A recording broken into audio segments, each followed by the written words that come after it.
What's up, Ravens fans? It's time to hear from you guys in our Ravens Mailbag segment. We are now into the final week of organized team activities, so that means we've had a chance to see these guys out there on the practice field for a couple of weeks. So let's just go ahead and dive into the questions.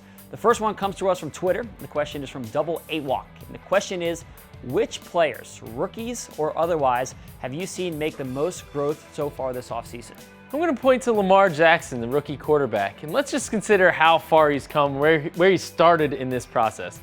At Louisville, he wasn't even calling the plays at all. He was operating out of a primary shotgun offense. So just starting from taking the snap under center, from going into the huddle, huddling guys up, making the call, I mean, that's a giant leap. When you put the entire playbook on top of that, I mean, I think that we've seen him make a lot of progress really in kind of the nitty-gritty things, some of the off-the-field things. And now he's calling the plays. Marty Mornhinweg still sticks his head in there for a little bit just to make sure he's still doing the right thing.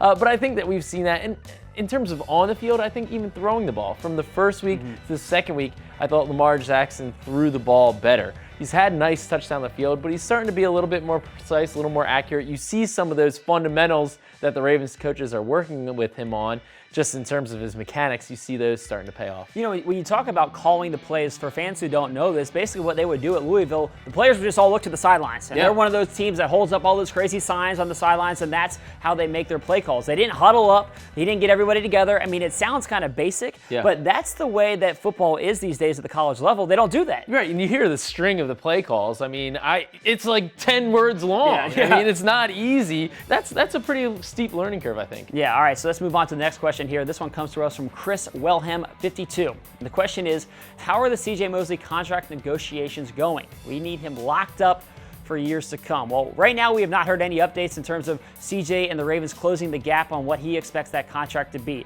But I think the main thing is, obviously, he's going to be here this year. He's going to play this season. And the fact that he is here during the offseason, during the voluntary portion of the offseason program, I think that says a lot about him. That says a lot about where he expects to be. He has maintained throughout his career that he wants to be in Baltimore long term. There have been no indication that that has changed. Now, you got to come to agreement on the numbers, but I, again, think the fact that he's here practicing right now says a lot about the fact that he expects to be here long term. The Ravens have a good history of locking up their marquee defensive players. You go through the years, Terrell Suggs, Haloti Ngata, you know, a lot of these guys, Ngata got multiple contracts, eventually went to Detroit. But, you know, they have a history there, and I wouldn't misinterpret silence for let's say, inactivity or danger. You know, CJ Mosley isn't a guy who's going to go out there talking about his contract. He just says, I'll leave that to the agent, and he's just not a talkative guy, period. Right, and sometimes deadlines spur action. You always hear that, and so he's not up until next year, and maybe this is something that gets addressed next season. Last question comes from Steve, and the question is Dez Bryant still on the Ravens' radar? Yeah, I think so. You know, the crazy thing is, it's been 53 days since Dez Bryant has been released. I mean, nearly 2 months. I don't think anybody expected, including Dez, expected him to still be on the market almost 2 months after being released by the Cowboys. Let's also take into consideration here that the Ravens reportedly already offered him a 3-year deal with $7 million in the first season. So the interest is there. Now, the Ravens, the only thing that has changed since then is they signed Willie Snead. But I don't think signing Willie Snead necessarily precludes the Ravens from still making a move. They've been aggressive with adding pass catchers this year, and I think that if Dez came back, if he boomerangs back at a lower offer than what the Ravens probably gave him the first time, and it makes sense financially, the Ravens, they could make some room under the cap. They have a little wiggle room, more than a lot of other teams.